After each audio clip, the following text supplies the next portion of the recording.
ഫിലിമി പ്രസ്സിലേക്ക് എല്ലാവർക്കും സ്വാഗതം. നിങ്ങൾ കാത്തിരുന്ന 10-ാം തീയതിയാണെന്ന്. 10-ാം തീയതിയുടെ പ്രത്യേകത നിങ്ങൾക്ക് മനസ്സിലായല്ലോ. ജസ്റ്റിസ് ഹേമ കമ്മിറ്റി റിപ്പോർട്ട്, അതിൻ്റെ മുഴുവൻ പേജുകളും മുഴുവൻ റിപ്പോർട്ടും ഹൈക്കോടതിക്ക് നൽകണമെന്ന് കോടതി പറഞ്ഞിരുന്നു സംസ്ഥാന സർക്കാരിനോട്. അതനുസരിച്ച് സർക്കാർ അവിടെ ഇതെല്ലാം എത്തിച്ചു കൊടുത്തു. കോടതിയുടെ പ്രത്യേക ഡിവിഷൻ ബെഞ്ച്, 2 അംഗ ഡിവിഷൻ ബെഞ്ചാണെന്ന് ആലോചിക്കണം, ഇതെല്ലാം പരിശോധിച്ചു. ആ ഡിവിഷൻ ബെഞ്ചിൽ ഒന്ന് AK Jaishankar Nambiar justice, 2 CS Sudha, ഈ 2 ജസ്റ്റിസുമാരാണ് ഈ സ്പെഷ്യൽ ഇതിൻ്റെ വിധി വായിച്ചതും നോക്കുന്നതും പ്രസ്താവനകൾ ഇറക്കിയെന്ന് ആലോചിക്കണം. അപ്പോൾ ഈ കേസ് കഴിയുന്നവരെ ഇതിൻ്റെ എല്ലാ മേൽനോട്ടങ്ങളും ഈ 2 പേരായിരിക്കും ആലോചിക്കണം. അവർ റിപ്പോർട്ട് വായിച്ച് നോക്കി ഒറ്റ ചോദ്യമേ ആദ്യം സർക്കാരിനോട് പറഞ്ഞിട്ടുള്ളൂ: ഇത്രയും വർഷം ഇതെന്തിനു ഒളിപ്പിച്ചു വെച്ചു? അത് രൂക്ഷമായ ഭാഷയിൽ ആലോചിക്കണം. നമ്മളൊക്കെ ഇത് പ്രതീക്ഷിച്ചതാണ്. ഇതിന് വിരുദ്ധമായിട്ട് എന്തെങ്കിലും അഭിപ്രായം വരുമോ എന്നാണ് സംശയം. അല്ല, കോടതി അതിൻ്റെ ന്യായാന്യായങ്ങളെല്ലാം കണക്കിലെടുത്തുകൊണ്ട് കൂലങ്കഷമായി വായിച്ചുകൊണ്ട് ആണ് ഇങ്ങനൊരു തീരുമാനത്തിലെത്തിയത്.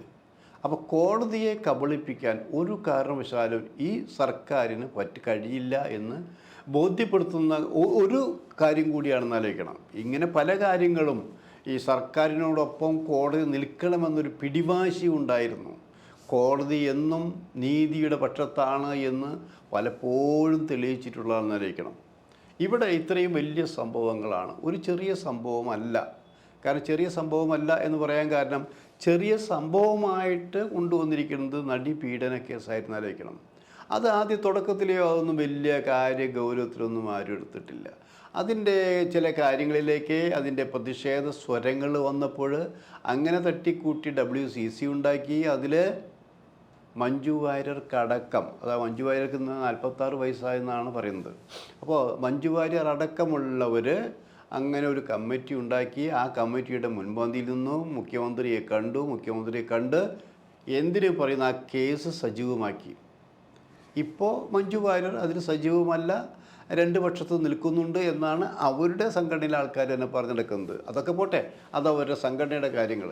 അപ്പോൾ ആ കേസ് പറഞ്ഞു വന്നതാണ്. ആ കേസ് വളരെ വേഗത്തിൽ മുഖ്യമന്ത്രി ഇടപെട്ട് അന്വേഷണം നടപ്പിലാക്കി.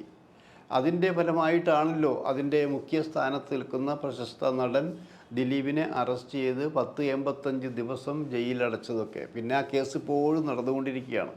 ആ കേസ് വമ്പൻ രീതിയിലാണ്. പക്ഷെ അത് ഉണ്ടാകാനുള്ള സാഹചര്യം ഒരു ചർച്ച ചെയ്യപ്പെട്ടു. ആ ചർച്ച ചെയ്യപ്പെട്ടാണ് തൊഴിലിടങ്ങളിൽ, പ്രത്യേകിച്ച് സിനിമയുടെ ലൊക്കേഷനുകളിൽ, സിനിമാ ഷൂട്ടിങ്ങിനിടയിൽ സ്ത്രീകൾ അനുഭവിക്കുന്ന കുറേ പ്രശ്നങ്ങൾ. ആ പ്രശ്നങ്ങളെന്ന് പറയുമ്പോൾ കുറേ പ്രശ്നങ്ങളെന്ന് പറഞ്ഞാൽ എല്ലാം പെടും എന്ന് പറഞ്ഞാൽ നിങ്ങളൊക്കെ ഉദ്ദേശിക്കുന്ന സാധനം തന്നെ ഒക്കെ പെടും. അവിടെ പീഡനങ്ങളുണ്ടെന്ന് പറയുന്നുണ്ട്, സെക്സ് ഹരാസ്മെൻറ്റ് നടക്കുന്നുണ്ട് പറയുന്നുണ്ട്, ഭീഷണിപ്പെടുത്തി അതിലേക്ക് ഉൾപ്പെടുത്തുന്നുണ്ട്, സിനിമ വേണമെങ്കിൽ ചില വിട്ടുവീഴ്ചകൾ ചെയ്യണമെന്നുള്ള ഭീഷണിയോടെ അങ്ങനെയും സാധിച്ചവരുണ്ട്. അങ്ങനെ എല്ലാവിധ കാര്യങ്ങളും വളരെ മോശമായ രീതിയിൽ, അതായത് ഉഭയസമ്മതമില്ലാതെ കുറേ കാര്യങ്ങൾ അവിടെ നടക്കുന്നുണ്ട്. ഉഭയസമ്മതപ്രകാരം തന്നെ നല്ല കുറേ കാര്യങ്ങൾ നടക്കുന്നുണ്ട്.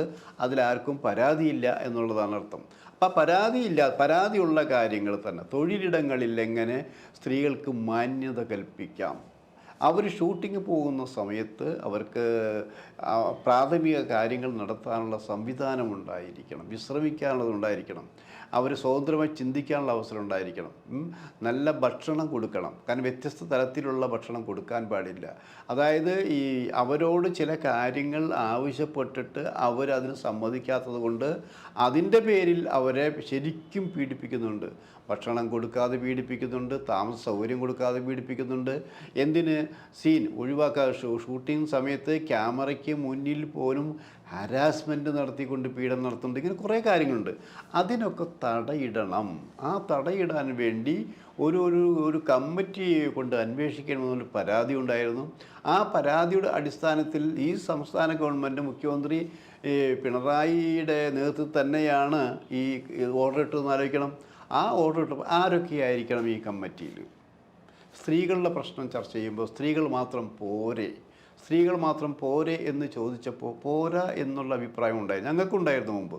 കാരണം സ്ത്രീകളുടെ പ്രശ്നം പറയുമ്പോൾ സ്ത്രീകൾ മാത്രം പോരാ, കാരണം അത് വൺ സൈഡ് ആയിരിക്കുന്നു. എങ്കിലും എന്നിട്ടും പ്രഗത്ഭരായ ജസ്റ്റിസ് ഹേമ അടക്കമുള്ളവർ, K V Vatsalakumari IAS, Urvashi Sarada ഏറ്റവും നല്ല നടിക്കുള്ള 3 പ്രാവശ്യം നാഷണൽ അവാർഡ് നേടിയ ശാരദ അടക്കമുള്ള ഈ 3 പേരടങ്ങിയ കമ്മിറ്റിയാണ് ജസ്റ്റിസ് ഹേമ കമ്മിറ്റി എന്നറിയിക്കും. അവരെ കൊണ്ട് അന്വേഷിക്കാൻ തീരുമാനിച്ചു. മോശമൊന്നുമല്ല, 3 പേരും ഈ കാര്യത്തിൽ പറ്റിയ ആൾക്കാർ തന്നെയാണ്.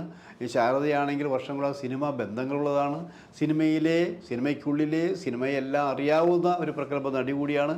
അപ്പോൾ അവർ കൂടി ഉണ്ടാകുമ്പോൾ എളുപ്പത്തിൽ ഇതിൻ്റെ റിപ്പോർട്ടുകൾ കണ്ടെത്താൻ കഴിയും. കാരണം മാത്രമല്ല, മിക്ക പേരെയും കണ്ട് സംസാരിക്കേണ്ടി വന്നിട്ടുണ്ട്. മമ്മൂട്ടി, മോഹൻലാൽ അടക്കമുള്ള വമ്പന്മാരെ കണ്ടും ഈ സംസാരിക്കേണ്ടി വന്നിട്ടുണ്ടെന്നാണ് പറയുന്നത്. അതിൽ മോഹൻലാൽ എന്നോട് മൊഴി കൊടുത്തിട്ടുണ്ട് എന്ന് പരസ്യം പറയുകയും ചെയ്തു. അങ്ങനെ മൊത്തത്തിൽ ഒരു അരച്ച് കലക്കി എടുത്ത ഇതിൻ്റെ കണ്ടെത്തിയ റിപ്പോർട്ടാണെന്ന് ആലോചിക്കണം. അത് 6 മാസമാണ് ഇതിന് കാലാവധി സർക്കാർ കൊടുത്തതെങ്കിലും പോരാ എന്ന് തോന്നി. കാരണം അത്ര എളുപ്പത്തിൽ ഉണ്ടാക്കുന്ന റിപ്പോർട്ടല്ല. കാരണം വെറുതെ പോയിട്ട് കടയിൽ നിന്നൊരു സാധനം വാങ്ങുന്ന പോലെയല്ല ഇത്. ഇത് അന്വേഷിച്ച് വന്നപ്പോഴാണ് ഇത് കടലിൻ്റെ അടിയിലേക്ക് പോകുന്ന പോലെ, കടലിലെ അടിക്ക് പോകുമ്പോൾ എന്തെല്ലാം സംഭവങ്ങളിലൂടെ അങ്ങനെ മുത്തും പവിഴവും കല്ലെല്ലാം അടങ്ങിയ എല്ലാ സംഭവങ്ങളും, ഭീകരതയെല്ലാം അടങ്ങിയ സംഭവങ്ങൾ, അതിൽ വമ്പന്മാരടക്കമുള്ള ആൾക്കാരുണ്ട്. പോക്സോ കേസിന് സമാനമായ കേസ് ഉണ്ടാകുന്ന സംഭവങ്ങൾ, ബലാത്കാരത്തിനുള്ള കേസുകൾ, ഇങ്ങനെ നിരവധി സംഭവ പരമ്പരകൾ കൊണ്ട് നിറഞ്ഞതാണ് ഈ കേസെന്ന് അവർക്ക് മനസ്സിലായി. അവർ സർക്കാരിനോട് സമയം വീണ്ടും ചോദിച്ചു. ഇത് 6 മാസം കൊണ്ട് പറ്റില്ല, ചുരുങ്ങിയത് 1.5 വർഷമെങ്കിലും എടുക്കുമെന്ന് പറയും. എന്ന് പറയും. എടുത്താലും കറക്റ്റായിരിക്കണം. അങ്ങനെ 1.5 വർഷം കൊണ്ടാണ് ആ റിപ്പോർട്ട് പൂർത്തിയാക്കിയത്. പക്ഷെ ആ റിപ്പോർട്ട് പൂർത്തിയാക്കുമ്പോൾ ഞാൻ ഈ ജസ്റ്റിസ് ഹേമ കമ്മിറ്റിയെ കുറ്റപ്പെടുത്തുന്നൊന്നുള്ളതല്ല. പക്ഷേ ആ കമ്മിറ്റിയുടെ രഹസ്യങ്ങളെല്ലാം അന്നേ ചോർന്നു പോയിരുന്നു, അല്ലെങ്കിൽ ചോർത്തി കൊടുത്തിരുന്നു എന്നുള്ള ശക്തമായ, അതായത് വിശ്വസിക്കാവുന്ന കേന്ദ്രങ്ങളിൽ നിന്ന് കിട്ടിയ റിപ്പോർട്ടുകൾ ഉണ്ടായിരുന്നല്ലേ. അവിടെ തന്നെ ചില പ്രതികൾ, അതായത് വമ്പൻ സ്രാവുകളെല്ലാം ചാടിപ്പോയി, അല്ലെങ്കിൽ ചാടിപ്പോകാൻ അവർ സഹായിച്ചു എന്നും പറഞ്ഞിരുന്നു. ആലോചിക്കണം. അതൊക്കെ ഇപ്പോഴും പറഞ്ഞു കേൾക്കുന്ന കാര്യങ്ങളാണ്. അതുമാത്രമല്ല, ഈ 4.5 വർഷം, അതായത് 4.5 വർഷം ഈ റിപ്പോർട്ട് കിട്ടിയാൽ അത് ഗവൺമെൻറ് അത് അന്വേഷിച്ചിട്ട് അതിലെന്തെല്ലാം ഉണ്ട്, തെറ്റുണ്ടോ ശരിയുണ്ടോ അന്വേഷണം വേണം, അതിൽ ആർക്കെങ്കിലും ഇതിനായിട്ട് നടപടിയെടുക്കേണ്ടത്, ഇതൊക്കെ ചെയ്യേണ്ടതാണത്. അതെടുത്തില്ല. മാത്രമല്ല, കോടതിയിൽ പോലും ഇതവർ ഒന്നും സമർപ്പിച്ചിട്ടില്ല. അപ്പോൾ അതിൻ്റെ ഒക്കെ ഇതിലാണ് ഈ ഫ്രീസയിൽ വെച്ചിരുന്നു. പിന്നെ ഇത് കോടതിയിൽ എത്താൻ കാരണം എന്താ? ഇതിലെ ഒരു മനുഷ്യസ്നേഹി, WCC അടക്കമുള്ളവർ എല്ലാവരും ഉണ്ട്. അവരിതിൻ്റെ കാര്യങ്ങൾ അറിയാൻ, ഇപ്പം ഞങ്ങളടക്കമുള്ള ചാനലുകൾ തന്നെ മുമ്പേ തന്നെ ഈ ജസ്റ്റിസ് ഹേമ കമ്മീഷൻ റിപ്പോർട്ടിൻ്റെ കാര്യം സൂചിപ്പിക്കുന്നു. അന്ന് പലരും ചോദിച്ചു, എന്താണ് ജസ്റ്റിസ് ഹേമ കമ്മിറ്റി എന്ന് ചോദിച്ചിരുന്നു. ആർക്കും അറിയുമായിരുന്നില്ല എന്നാലോചിക്കണം. അത് അറിഞ്ഞ് വന്ന് ഇങ്ങനെ വിവരാവകാശ പ്രകാരം നിയമം ചോദിച്ചപ്പോഴാണ് ആ വിവരാവകാശത്തിരിക്കുന്ന നീതിമാനായ ഒരു ഉദ്യോഗസ്ഥൻ ശരിക്ക് പറഞ്ഞത് ഇത് ഇന്നതാണ് എന്നുള്ളത് പറഞ്ഞു കൊടുത്തത്. അതാണ് പിന്നെ കോടതിയിലെത്തിയിരിക്കുന്നത്. കോടതിയിലെത്തിയപ്പോൾ സ്ഥിതി എന്താ? ഇതിൽ പലതും ഒളിച്ചു വച്ചിരിക്കുന്നു എന്നുള്ളതാണ്. അപ്പോൾ കോടതി വളരെ വ്യക്തമായിട്ട് പറഞ്ഞു, ഇതിൻ്റെ ഒറിജിനൽ 10-ാം തീയതിക്കുള്ളിൽ ഇവിടെ എത്തിച്ചിരിക്കണമെന്ന് പറഞ്ഞു. അവരിപ്പോൾ എത്തിച്ചപ്പോൾ കോടതി പരിശോധിച്ചു. കോടതിക്ക് വളരെ ബോധ്യമായി ഇത് പ്രശ്നമുള്ള ഒരു സംഭവം തന്നെയാണത്. ആ പ്രശ്നത്തിൻ്റെ പേരിൽ ഇത് ഒളിപ്പിച്ച് വയ്ക്കുന്ന, അതായത് പ്രതിയെ ഒളിക്കാനും ഒളിപ്പിച്ചു വയ്ക്കാനും സഹായിക്കുന്നവർ ശരിക്കും പ്രതിസ്ഥാനത്താണ്. അങ്ങനെയുള്ള പ്രതിസ്ഥാനത്താണ് ഇപ്പോൾ നമ്മുടെ സംസ്ഥാന സർക്കാർ നിൽക്കുന്നതായിരിക്കണം.